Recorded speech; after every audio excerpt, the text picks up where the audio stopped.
sekali lagi kami sampaikan apresiasi penghargaan setingginya atas nama masyarakat dan pemerintah pada keluarga besar Bapak Haji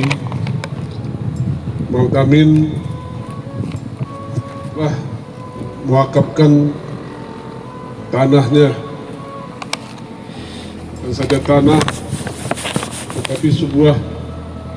satu loyang yang begitu pengharga untuk masyarakat pemerintah Republik Indonesia.